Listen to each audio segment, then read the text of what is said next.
엑스레이를 찍었을 때 허리나 골반이 크게 틀어지지 않았는데 유독 한쪽 무릎, 한쪽 발목이 아프신 분들이 간혹 계세요. 통증에도 골든타임이 있다고 생각을 해요. 초기에 치료받으면 이제 단순하게 빠르게 회복될 수 있는 통증인데 이 병을 계속 참고 참다가 이제 병을 키워서 오시는 분들이 많으세요. 안녕하세요. 호수의 마취통증학과 대표원장 서동호입니다. 오늘은 한쪽 발목이 아픈 분들 그리고 한쪽 무릎이 아픈 분들에 대해서 한번 주제를 잡고 얘기를 해볼까 합니다. 넘어져서 걸을 수도 없는 통증이 갑자기 발생을 했다, 이런 경우가 아니면은 일단 통증이 발생하면 1차적으로 통증의학과에 오시는 게 좋아요. 통증의학과에서는 비수술적인 방법을 통해서 체계적으로 원인을 분석하고 치료를 진행하고 있기 때문에 정형외과보다는 일단 통증의학과로 오셔서 진료받으실 걸 권해드립니다.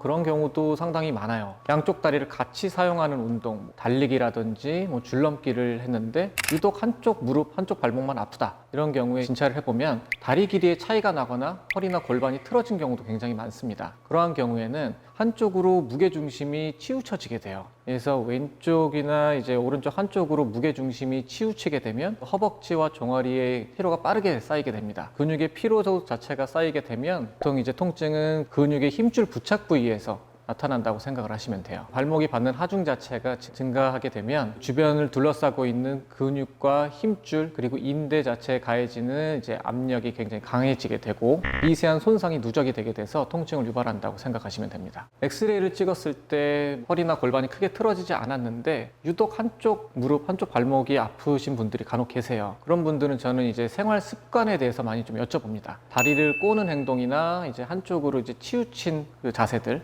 예를 들어서 이제 책상에 이제 한쪽 팔꿈치를 대고 허리를 틀어 앉는 그런 이제 생활 습관에 문제가 있는 분들도 한쪽에 이제 통증 자체가 집중돼서 나타나는 경우도 많아요. 저는 앉는 자세도 굉장히 중요하다고 생각을 해요. 등받이에 허리를 받치지 않고 엉덩이를 앞으로 빼고 앉는 분들이 계세요. 이런 식으로 앉는 분들, 이런 자세들이 굉장히 허리 건강도 그렇고 이제 골반, 무릎에도 안 좋은 영향을 미친다고 할 수 있습니다.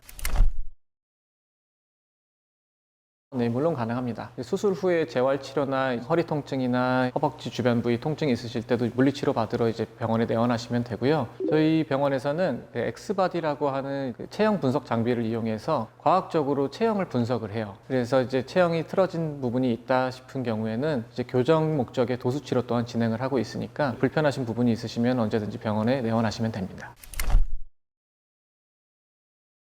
통증의 양상에 따라서 치료 기간은 굉장히 달라질 수 있는데 통증에도 골든타임이 있다고 생각을 해요. 저는 그 골든타임의 그 기간 자체를 3일에서 7일 정도로 봅니다. 통증이 시작되고 나서 한 3일 정도는 어느 정도 조금 지켜보셔도 괜찮은데 3일에서 7일 이상 지속되는 통증인 경우에는 반드시 병원으로 내원을 하셔서 치료받으실 걸 권해드려요. 초기에 치료받으면 이제 단순하게 빠르게 회복될 수 있는 통증인데 이 병을 계속 참고 참다가 이제 병을 키워서 오시는 분들이 많으세요. 그러면 치료 기간 또한 굉장히 늘어나게 됩니다. 그래서 초기에 이제 급성 통증 자체를 참지 마시고 이제 내원에서 치료를 받게 되시면은 만성 통증으로 전환되는 걸 예방할 수 있다. 그것만 꼭 기억해 주시면 좋을 것 같아요. 만약에 관절 자체가 문제가 돼서 통증이 있으시다 싶으신 경우에는 약물 처방만 이루어지는 경우도 있고요. 그 주변에 연관된 근육들 또한 이제 좀 통증을 유발한다 싶을 경우에는 그 물리치료 그리고 체외 충격파 치료까지 권해드리는 경우도 있습니다.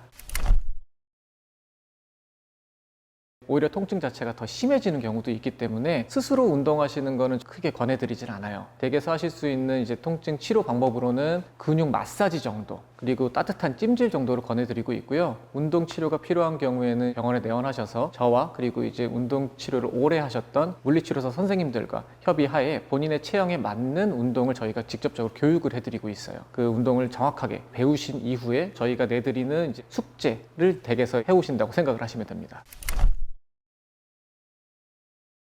그 무릎 통증이 있을 때 그 통증을 유발하는 원인 자체가 근육인 경우가 있고 퇴행성 관절염이 진행돼서 통증이 있는 경우가 있어요. 그래서 무릎 통증이 근육에 의해서 발생하는 경우가 젊으신 분들에게는 많으시거든요. 근데 그런 경우에는 따로 뭐 스테로이드 치료나 연골 주사를 저는 놓지는 않고 근육 자체를 직접적으로 이제 치료를 하고 있어요. 주사 치료를 통해서 이제 근육을 이완시키는 방법도 있고, 체외 충격파 치료를 통해서 근육의 혈액 순환을 증가시켜서 이완시키는 방법이 있을 거고요. 70대, 80대 이상 그 어르신 분들께서는 퇴행성 관절염이 좀 심하게 진행된 분들이 많으세요. 추가적인 연골 손상을 막기 위해서 무릎 연골 주사도 놔드리고, 통증이 너무 심하신 분들, 그리고 무릎에 물이 많이 차 있는 분들인 경우에는 그 스테로이드 주사 치료도 이제 활용해서 치료하고 있습니다. 퇴행성 관절염이 발생하는 원인 자체는 젊으실 때 계속 한쪽으로 이제 치우친 자세가 좀 유지가 오래되신 분들, 한쪽 근육만 오래 쓰신 분들, 짝다리를 오래 짚으신 분들이 퇴행성 관절염으로 진행이 되시는 거예요. 그래서 이미 진행된 퇴행성 관절염을 아예 원상태로 돌리기는 힘듭니다. 젊으신 분들 같은 경우에는 퇴행성 관절염으로 진행하기 전에 예방적인 목적으로 교정 목적의 도수 치료를 진행하거나 근육 이완 치료가 중요하다고 항상 말씀드리고 있습니다.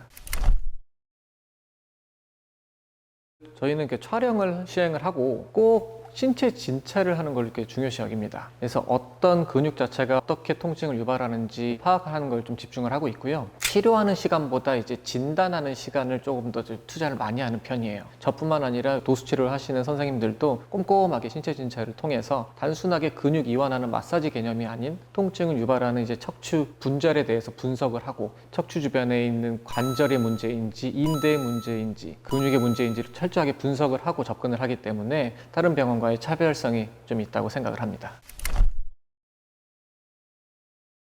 부주상골 증후군 자체뿐만 아니라 한쪽 발목이 유달리 좀 흔히 말하는 삔다고 하는 염좌 증상이 좀 많은 경우가 있는데, 그것도 마찬가지로 한쪽 발목 쪽에 무게중심이 많이 치우쳐진 경우가 있어요. 골반이 틀어지거나 다리 길이의 차이가 나는 경우에 무게중심이 한쪽으로 치우치게 되고 균형 감각이 한쪽으로 이제 치우치게 되면 한쪽 발목이 유달리 염좌 증상이 많이 나타나게 됩니다. 그런 경우에는 병원에 내원하셔서 체형 검사를 받아보시고 그 의료진들과 상의를 해보실 것을 권유드려요. 직업적으로 이제 운전을 많이 하시는 분들 경우에는 예를 들어서 오른다리를 많이 쓰시게 될 텐데, 허벅지와 정강이 근육 자체가 만성적으로 짧아지게 됩니다. 근육 자체의 피로도가 지속적으로 누적이 되고 근육 자체가 손상이 되고 회복 과정 자체가 오랜 기간 지속이 되면 근육 자체는 섬유화 반응을 나타내게 돼요. 근육 내부에 흉터가 생긴다고 생각을 하시면 되는데, 그런 경우에는 근육 자체의 통증뿐만 아니라 관절 주변에 힘줄에 의한 통증 자체가 발생되기가 쉬워요. 증상이 있으신 경우에도 직업적으로 이제 한쪽 발목, 한쪽 다리를 많이 쓰시는 경우에도 우리 호수엔으로 오셔서 체형 검사를 한번 받아보시고 의료진들과 함께 상담을 나눠보시는 게 좋을 것 같아요. 호수엔 마취통증학과 대표 원장 서동호였습니다. 감사합니다.